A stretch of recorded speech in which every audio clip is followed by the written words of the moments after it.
Июнь 1945 года. Остров Окинава. Corporal Desmond T. Doss was 300 yards away, and he had nothing to do with what happened next. The man who mattered was Sergeant Bernard Cyril Fleetwood, 26 years old, from Greensburg, Pennsylvania. He had been a steelworker before the war, the kind of man who understood pressure, heat, and the precise moment a structure fails. He was assigned to the 1st Battalion, 17th Infantry Regiment, 7th Infantry Division, and on the morning of June 19, 1945, he was standing at the mouth of a cave in the limestone cliffs of southern Okinawa, watching a white flag emerge from the darkness. The flag was followed by a soldier, then another, then another. They kept coming. Fleetwood's squad counted 20, then 50. Then the number passed 100 and kept climbing.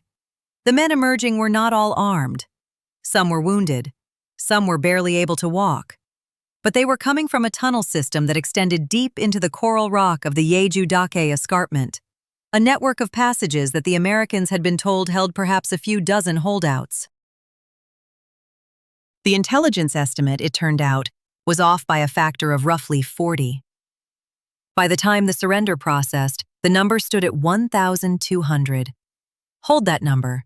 1,200 Japanese soldiers emerged from a single tunnel complex and surrendered to a force that could not, under any conventional military logic, have compelled them to do so. Fleetwood's squad numbered fewer than a dozen men. The Japanese inside that tunnel had enough ammunition, enough food stores, and enough physical depth in the rock to resist for weeks. They had weapons that outranged what Fleetwood's men were carrying. They had the darkness, the terrain, and every tactical advantage that a prepared defensive position offers. And they came out anyway. What happened in that tunnel, and what Fleetwood's squad did to make it happen, is one of the least examined tactical episodes of the Pacific War. It does not appear in most histories of Okinawa. It does not have a monument. The men involved did not receive the kind of recognition that attaches itself to battles with cinematic violence. What they did was quieter than that, and in some ways more difficult. To understand how 12 American soldiers sealed 1,200 Japanese troops back into a mountain and then persuaded them to come out on their own terms, we need to go back to the beginning. Not just to the beginning of the battle for Okinawa, to the beginning of the problem that made the tunnel possible in the first place. Chast Piervoya, the mountain that ate armies. The island of Okinawa is 60 miles long and between 2 and 18 miles wide. In 1945, it held roughly 450,000 civilians. It also held the 32nd Japanese Army under Lieutenant General Mitsuru Ushijima, 67 years old, a career officer who had spent 44 years in the Imperial Army and who had been given a specific, documented mission, not to win, but to bleed. Ushijima's orders from Imperial General Headquarters were explicit.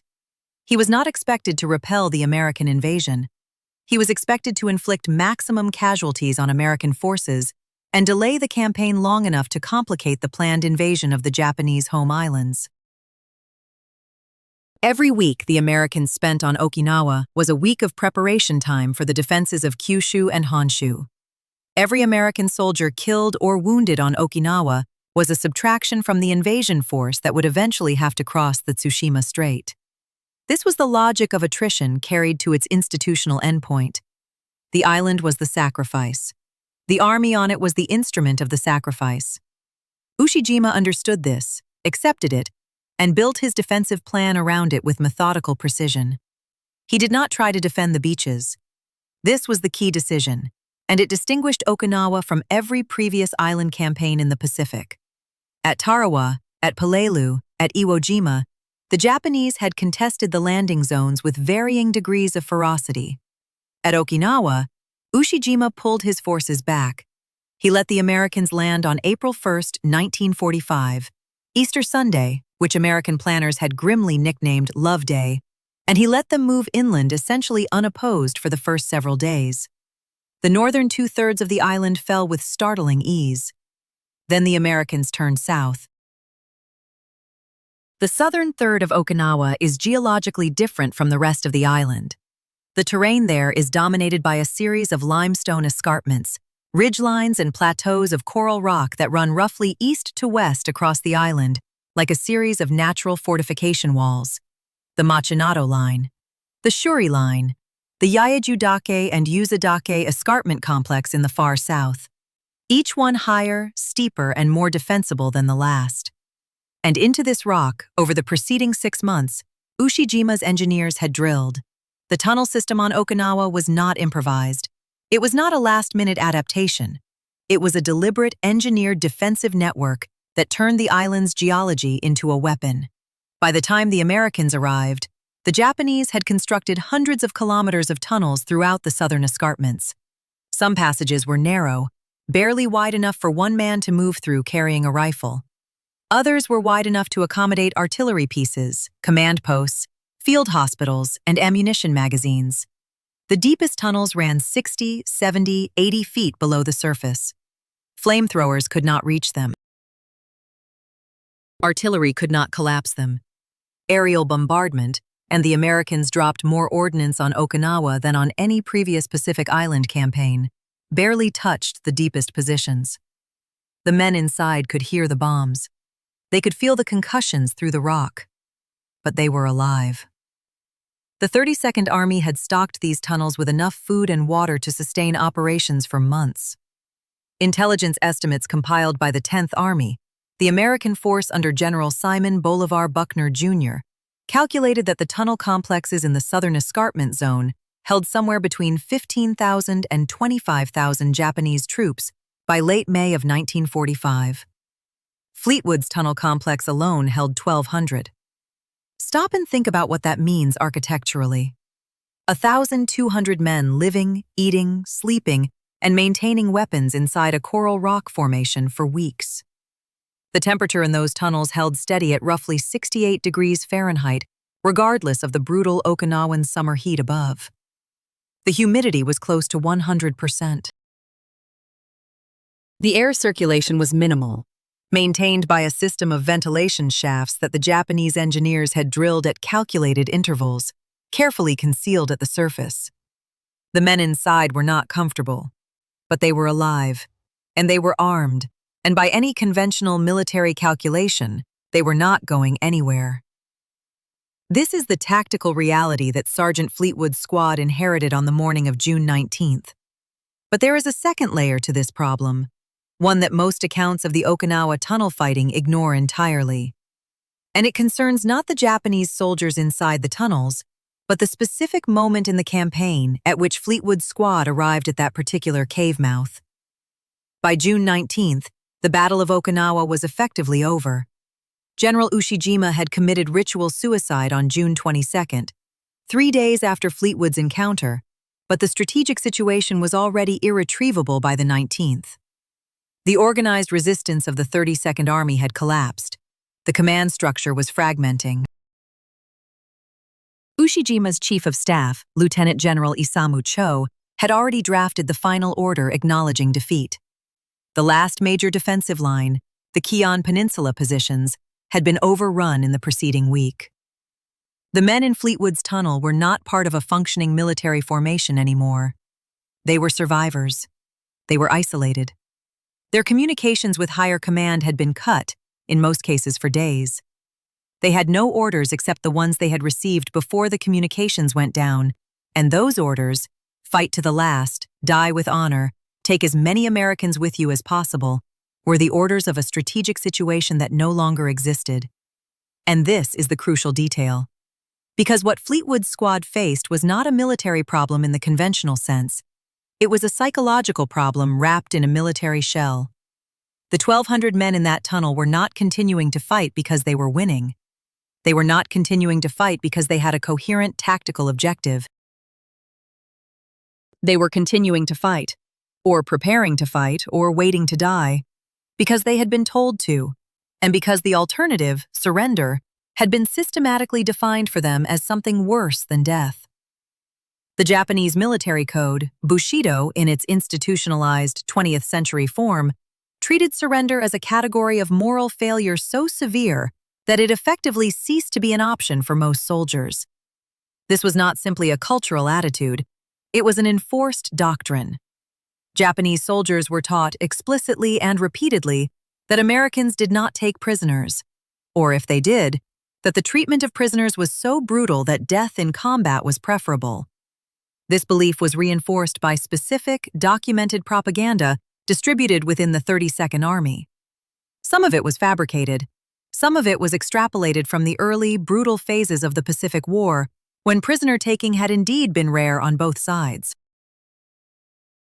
By June of 1945, the belief was embedded deeply enough that even soldiers who had seen evidence to the contrary, who had watched American medics treat wounded Japanese prisoners, who had heard American loudspeaker teams broadcasting surrender terms in fluent Japanese, found it almost impossible to act on that evidence. Almost impossible. Not completely impossible. And that distinction, the gap between almost impossible and completely impossible, is exactly the space that Fleetwood's squad was about to operate in. The architecture of surrender. To understand what Fleetwood's squad did, you need to understand what they were working with. The 10th Army had been running psychological operations against the Okinawan tunnel complexes since late April of 1945.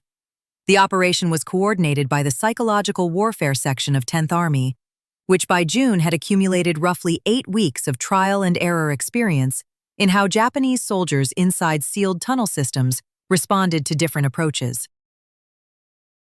The section operated with a small core of Japanese-American linguists, Nisei soldiers from the Military Intelligence Service, who combined language fluency with, in many cases, personal knowledge of the cultural and military frameworks they were trying to penetrate.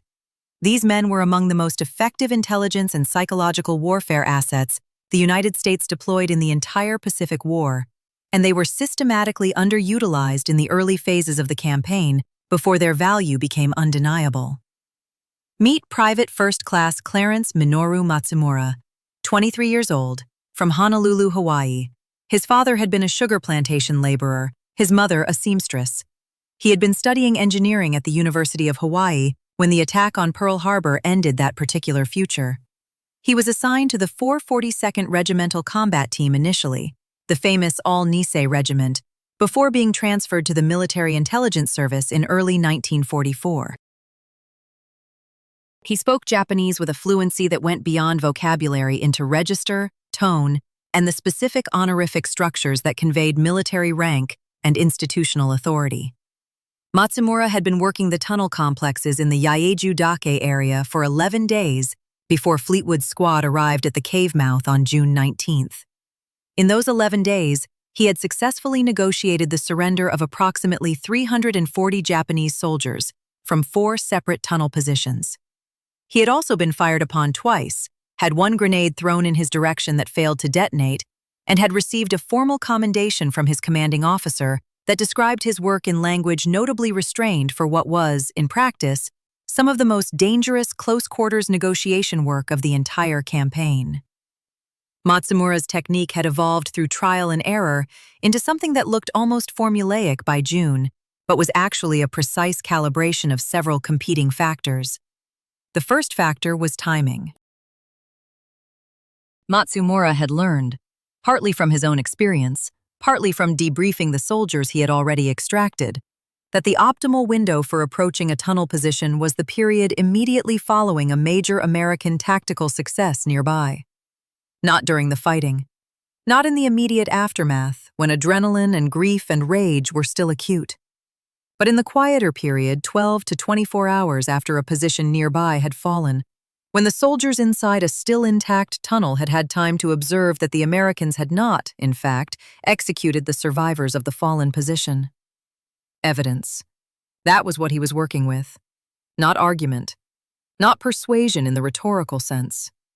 Evidence, physically observable, that the premise on which the decision to fight to the death rested, Americans do not take prisoners, Americans execute the wounded, was false. The second factor was voice. Not loudspeakers. Loudspeakers had been tried extensively in the early weeks of the campaign and had produced mixed results. The problem with loudspeakers was that they were impersonal, they were associated with propaganda, and they were easy to dismiss as exactly what they were, a device being operated at a safe distance by someone who was not taking any personal risk. Matsumura worked at close range, speaking directly into tunnel openings without amplification, sometimes from as little as 15 feet away. This was not a performance of bravery for its own sake. It was a calculated communication choice. A voice at close range, without distortion, speaking in correct and culturally fluent Japanese, carried a different authority than a loudspeaker broadcast. It implied that the speaker was a real person, present, not afraid, and serious. The third factor, and the one that Matsumura himself emphasized in his post-war debriefs, was the specific language he used about the emperor. This requires some explanation. The Japanese soldiers in the Okinawa tunnels had been fighting, at the deepest level of their motivation, in the name of the emperor. The emperor was not simply a political figurehead. He was, within the Meiji-era ideological framework that had shaped every soldier in the 32nd Army, a divine figure whose authority was absolute and whose will determined the moral content of every action. Fighting and dying for the emperor was not merely a duty, it was a form of religious fulfillment. Matsumura did not attack this framework. He did not argue against it. He used it. His standard approach, refined over those 11 days in the Yaeju-dake, was to address the soldiers inside the tunnels not as enemies who had lost, but as subjects of the emperor whose continued resistance was, at this specific moment, contrary to the emperor's will. Because the emperor, Matsumura argued, needed living subjects more than dead ones. The empire's future reconstruction required men who could work, build, farm, and father children. Dead men served no one. The emperor's long-term interest was in the survival of his people. This argument was not invented by Matsumura. It had been developed by the psychological warfare section based on captured documents and prisoner debriefs, and it had been refined through weeks of field testing. But Matsumura delivered it with a conviction and a cultural fluency that transformed it from a propaganda line into something that sounded, to the men inside the tunnels, like a genuine argument from a genuine authority. It worked often enough to keep trying. Now, here is the specific tactical situation at the Yaeju-dake complex on June 19th. Fleetwood's squad had arrived at the main entrance to the tunnel complex as part of a mopping-up operation following the collapse of the final Japanese defensive positions on the Kion Peninsula. Their orders were standard for the phase of the campaign: locate tunnel openings, assess whether they were occupied, and either seal them with demolitions or extract any occupants. The language in the operational order was deliberately vague about the extraction process because by June, the 10th Army had learned that rigid protocols for tunnel clearance tended to produce outcomes that were both tactically inefficient and, in the specific context of the campaign's final phase, strategically counterproductive. What that meant in practice? Fleetwood had some discretion. He used it. The first indication that this tunnel was different from the others was the smell. Fleetwood noted it in his after-action report, a document that is terse to the point of austerity, as most infantry after-action reports are, but which contains several details that, read carefully, tell you exactly what was happening. The smell was cooking. Specifically, rice being cooked over a small fire somewhere deep in the tunnel system. Not the smell of decay that characterized positions where the occupants had been dead for days. Not the chemical smell of a position that had been hit with flamethrowers or phosphorus grenades. Rice, being actively cooked, by people who were alive and apparently calm enough to prepare a meal. Fleetwood sent a runner back to request Matsumura's attachment to his position. Matsumura arrived approximately 40 minutes later. What he heard when he put his ear near the tunnel entrance, not close enough to be a target, but close enough, was voices. Multiple voices, in conversation, not in distress. He estimated, based on the acoustic characteristics of the tunnel entrance and the volume of the sound, that the people talking were at least 60 feet back from the opening. He could not make out specific words, but the tone was not the tone of men preparing a final charge. It was the tone of men waiting. Matsumura began talking. He spoke for approximately 20 minutes before he got a response. This was not unusual. In his experience, the first communication attempt at a new position almost never produced an immediate answer. The men inside needed time to hear, to process, to debate among themselves. interrupting that process by escalating, by throwing in grenades, by calling in a flamethrower team, by doing anything that could be interpreted as aggression, would destroy whatever fragile consideration was taking place in the dark. Fleetwood's squad held their positions. They did not fire. They did not move. They waited. The response, when it came, was a single voice, male, calm, speaking in a register that Matsumura immediately identified as that of a non-commissioned officer. The voice asked one question. It asked about the treatment of wounded men. Matsumura answered directly, without hesitation, without elaboration. Wounded men would receive medical treatment. That was not a promise. That was what had happened to every wounded Japanese prisoner extracted from every tunnel in the area over the preceding weeks. And if the man inside wanted verification, he could ask any of the 340 men who had already come out. There was a pause of approximately 5 minutes. Then the white flag appeared. Остановись и подумай об этом. A single question about the treatment of wounded men. That was the pivot point. Not ideology, not military analysis, not a calculation of tactical odds. The thing that moved 1,200 soldiers was the answer to one question that one man was willing to ask out loud. The extraction took 4 hours and 20 minutes. They came out in groups, the wounded first, then the sick, then the men who were physically capable but had clearly made an individual decision that the logic of continued resistance no longer held. Fleetwood's squad processed them with the help of 2 additional squads that had been redirected to the position once the scale of the surrender became apparent. The military, police, and intelligence teams arrived approximately 90 minutes into the extraction. Matsumura remained at the tunnel entrance throughout, talking continuously, not negotiating anymore, but maintaining the connection, answering questions, explaining procedures, providing the ongoing human voice that kept the process from collapsing. 1,200 men, from a single tunnel complex, in a single morning. The largest single-site surrender of the Battle of Okinawa. And here is what the official record almost entirely misses. It was not an accident. It was not a coincidence of timing or a lucky break in enemy morale. It was the result of a specific technique, developed through weeks of field testing, executed by specific individuals who understood both the tactical problem and the human beings at the center of it. If you find this investigation useful, if this is the version of the Pacific War that doesn't appear in the standard campaign histories, the one recorded in after-action reports and military intelligence service debriefs, rather than in the official narratives, hit the like button. It helps this kind of material reach the people who want it, and that matters. Часть третья. The 1,000 Questions Before the White Flag. There is a document in the National Archives that most historians of Okinawa have not read. It is a 23-page debrief of Matsumura conducted by a Captain Harold G. Whitmore of the 10th Army Psychological Warfare Section, dated July 3, 1945, 2 weeks after the surrender at the Yaeyaju-dake complex. The document is classified secret, a classification that was not lifted until 1972. It sat in a storage box in College Park, Maryland for 27 years. The debrief is not dramatic. It is methodical.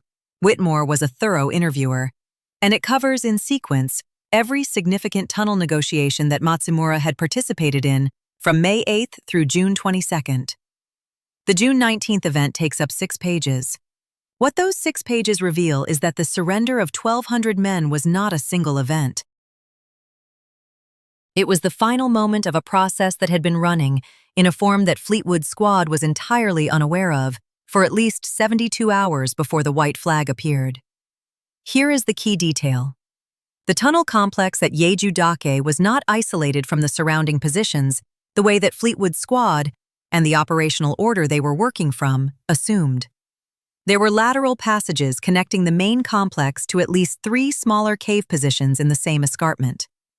Those smaller positions had been engaged by other American units in the preceding days. 2 of them had been cleared by conventional means, flamethrowers, demolitions, infantry assault, with significant casualties on both sides. One of them, a position holding approximately 80 men, had been the site of a successful negotiated surrender conducted by a different MIS team on June 17th. The 80 men who came out of that adjacent position on June 17th had, before they emerged, sent word through the lateral passages to the main complex. Word that Americans were taking prisoners. Word that the wounded were being treated. Word that the premise on which the decision to die in place was based, Americans will kill you if you surrender, was, in their direct experience, false. This information traveled through the rock for 48 hours before Matsumura arrived at the main entrance on June 19th. It traveled in whispers, in messages passed by hand, in the specific way that information moves through a closed system under pressure. Not as an announcement, but as a question. Is it true? Did they really come out? Are they really alive? The question that the voice inside asked Matsumura, the question about the treatment of wounded men, was not a spontaneous inquiry. It was the last verification step in a process of collective deliberation that had been running for 2 days. The 1,200 men in that tunnel had already, in some sense, made their decision before Matsumura opened his mouth. What they needed was not persuasion. What they needed was confirmation. A human voice, outside, answering the question they had already been debating in the dark. Matsumura gave them that. But there is another layer here, and this one is harder to document because it concerns not the Japanese soldiers, but the American ones. Fleetwood's squad held their positions for 4 hours and 20 minutes, while 1,200 armed men emerged from a tunnel 30 feet away. Think about what that requires. Not courage in the conventional sense, not the courage of charging a machine gun nest or holding a position under artillery fire. A different kind of courage, the courage of restraint. The courage of standing still, weapons lowered, while a situation that could turn lethal in approximately 3 seconds continued to unfold. There were moments during those 4 hours when it almost did. Fleetwood's after-action report mentions, in 2 separate places, incidents that he describes with the phrase, brief disruption. The first occurred approximately 40 minutes into the extraction, when a group of Japanese soldiers emerging from the tunnel, not the first group, not the wounded, but a group of apparently able-bodied men in their 20s and 30s, stopped in the open and appeared to be arguing among themselves. The argument lasted approximately 3 minutes. 2 of the men in the group turned back toward the tunnel entrance. Fleetwood's squad did not fire. Matsumura talked. The 2 men stopped. They stood for another minute. Then they turned around and walked toward the collection point. The second incident occurred approximately 2 hours into the extraction, when a Japanese soldier emerged carrying what appeared to be a weapon, later identified as a disassembled Type 99 light machine gun, which the soldier had apparently carried out because he did not know what else to do with it. 2 of Fleetwood's men raised their rifles. Fleetwood told them to hold. Matsumura called out instructions in Japanese. The soldier set the weapon down on the ground, stepped back from it, and raised his hands. 2 incidents. 2 moments where the entire surrender could have collapsed into a firefight.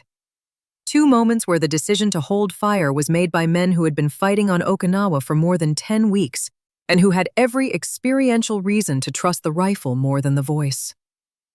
They held. Here is the number that puts this in perspective.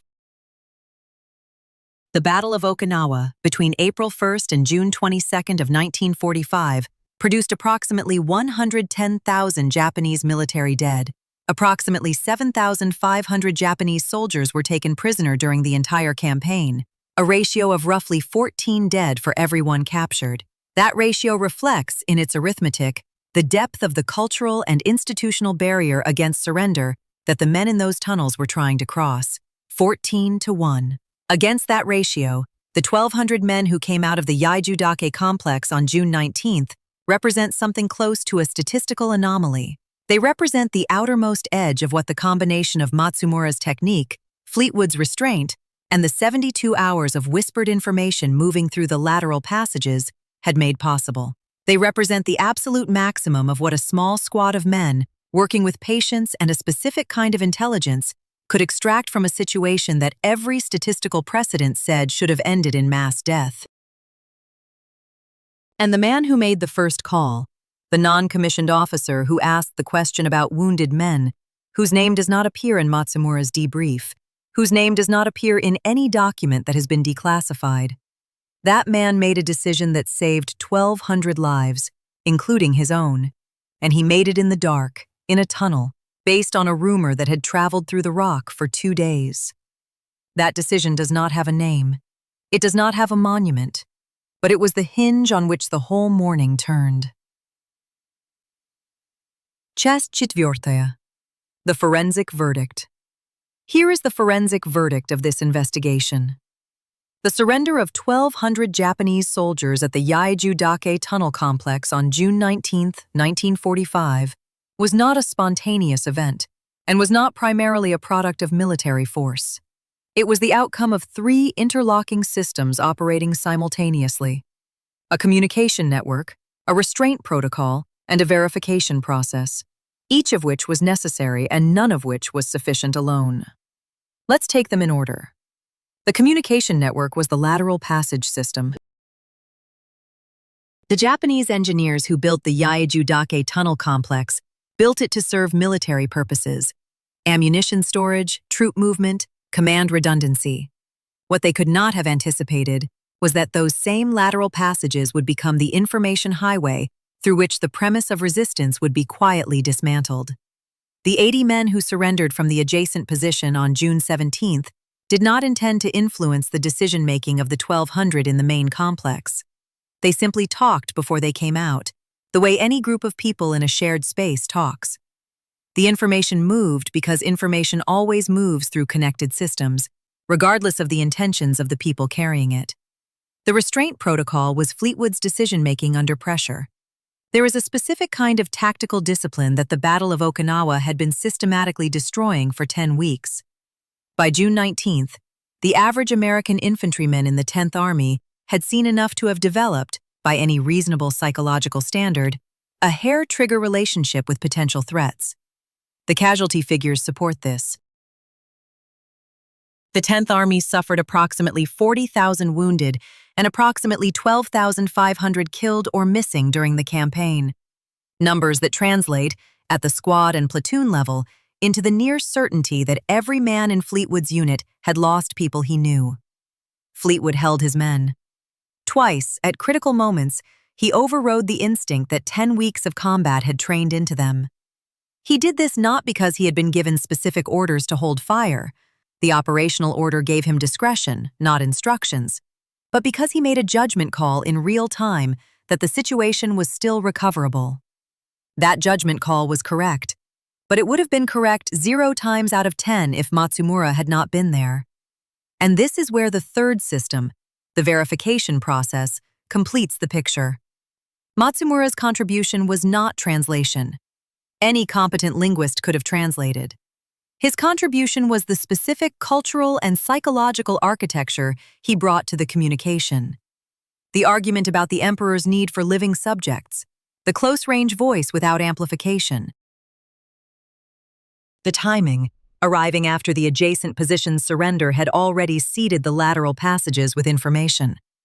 The decision to answer the question about wounded men directly and without elaboration, which was the correct rhetorical choice because elaboration would have sounded like the propaganda it would have resembled. Each of these choices was deliberate. Each of them was the product of 11 days of field testing in similar but smaller situations.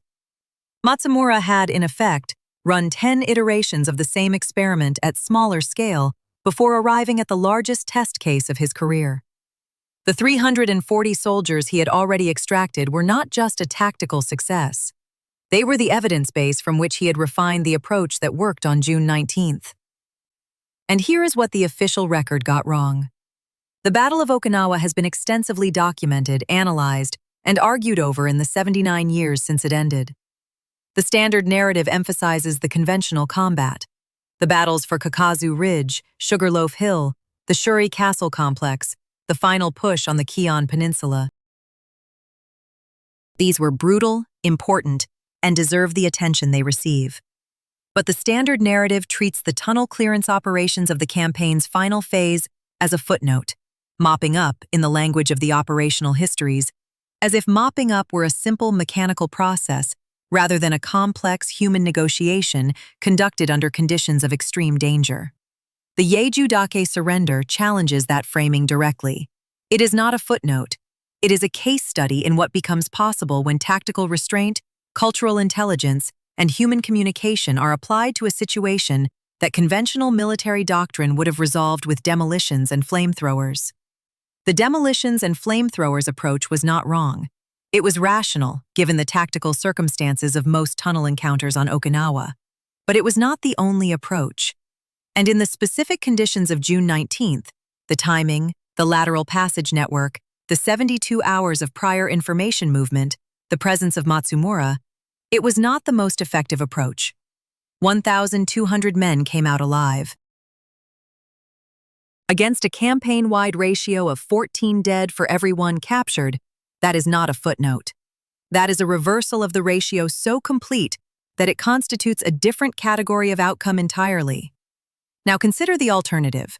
If Fleetwood's squad had followed the most common tunnel clearance protocol of the period, seal the entrance with demolitions, move on, the outcome would have been one of two things. Either 1,200 men would have died in the tunnel, slowly, over the following days and weeks as their food and water ran out and they had no way out. Or they would have emerged fighting, in the dark, in a situation where Fleetwood's squad would have been catastrophically outnumbered. Neither outcome would have been recorded as a failure of doctrine. Both would have been recorded as the expected result of a combat situation. The men who died would have been statistics in a campaign that was already generating statistics faster than anyone could process them. Instead, they came out.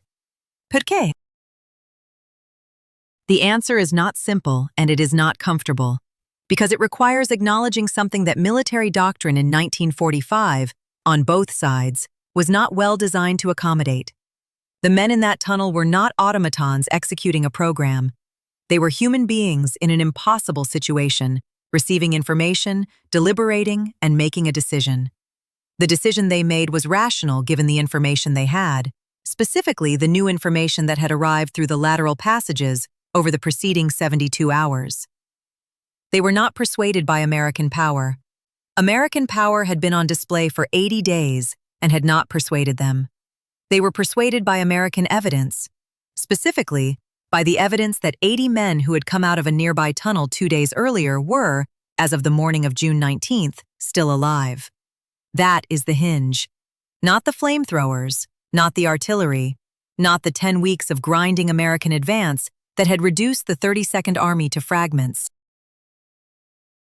The hinge was 80 men, alive, whose survival was observable, whose existence contradicted the premise on which the decision to die in place rested. Matsumura understood this. Fleetwood, perhaps intuitively, understood this. The voice in the tunnel, the non-commissioned officer who asked the question about the wounded, understood this in the most direct possible way, because he was the one who had received the information through the rock and had decided to act on it. What happened to these men after June 19th? Clarence Minoru Matsumura was discharged from the Army in December of 1945. He returned to Hawaii and completed his engineering degree at the University of Hawaii, graduating in 1948. He worked as a civil engineer for the Honolulu city government for 31 years. He gave one extended interview about his wartime service to a researcher from the Go for Broke National Education Center in 2003. He died in 2009 at the age of 87 in Honolulu. He is buried at the National Memorial Cemetery of the Pacific, the Punch Bowl, on the volcanic crater that overlooks the city where he was born. Bernard Cyril Fleetwood returned to Greensburg, Pennsylvania after the war. He went back to the steel industry. He married in 1947, had 3 children. He died in 1989 at the age of 70. His after-action report from June 19, 1945, sits in the National Archives. It is 4 pages long. It is written in the terse, factual language of a man who understood that what he had done was significant, but who did not have, or did not choose to deploy, the vocabulary of significance. The last line of the report reads, "All personnel accounted for, no friendly casualties." No friendly casualties. 10 weeks into one of the bloodiest campaigns in American military history. 1,200 armed men emerging from a tunnel 30 feet away. 4 hours and 20 minutes of a situation that could have turned lethal in 3 seconds at any point. No friendly casualties. That is not luck. That is discipline, intelligence, and a specific kind of moral courage that is harder to describe than the kind that involves charging a machine gun nest, because it requires not doing the thing that every instinct and every experience says you should do. And the name of the non-commissioned officer who asked the question about the wounded men, the man who was the actual hinge, who spoke first from the dark, who took the step that no doctrine required him to take, that name is not in any document that has been made public. He may have been identified during the prisoner processing on June 19th. His name may be in a document that has not been declassified, or in a document that was lost, or in a document that no researcher has yet connected to this event. He is the most important person in this story, and he is the one we cannot name. Перечитай эту строчку еще раз. He is the most important person in this story, and he is the one we cannot name. That is not a poetic observation. That is an accurate description of what happened. The formal apparatus of military history, the after-action reports, the commendations, the unit histories, the prisoner processing records, was designed to capture what Americans did. It was not designed to capture, in any systematic way, what the Japanese soldiers who came out of the tunnels decided. Their decision is the central fact of June 19, 1945, at the Yaiju Dake escarpment, and it is the fact that the record is least equipped to preserve. Matsumura knew this. In his 2003 interview, when the researcher asked him what he remembered most clearly about June 19th, he did not describe the 4 hours of extraction. He did not describe the white flag. He described the moment before the white flag, the 5 minutes of silence after he answered the question about the wounded men, when he was standing 15 feet from the tunnel entrance, alone, waiting, with no way of knowing what was happening in the dark. I knew, he said, that someone in there was making a decision. I just had to make sure I was still there when they finished making it. He was still there. They finished making it. And 1,200 men walked out of the mountain into the morning light of June 19th, 1945, into a world that had, for them, just become something other than what it had been the day before. If this investigation gave you something that the standard histories of Okinawa don't, the version that lives in the debriefs and the 4-page after-action reports, rather than in the campaign maps and the casualty tables, hit the like button. Subscribe if you want the next chapter. And remember this. The largest single surrender of the Battle of Okinawa was not produced by force. It was produced by a voice, standing 15 feet from a tunnel entrance, answering one question honestly. That is what Matsumura was still there for. That is why it mattered that Fleetwood held his men. That is why the name we cannot find is the one that belongs at the center of this story.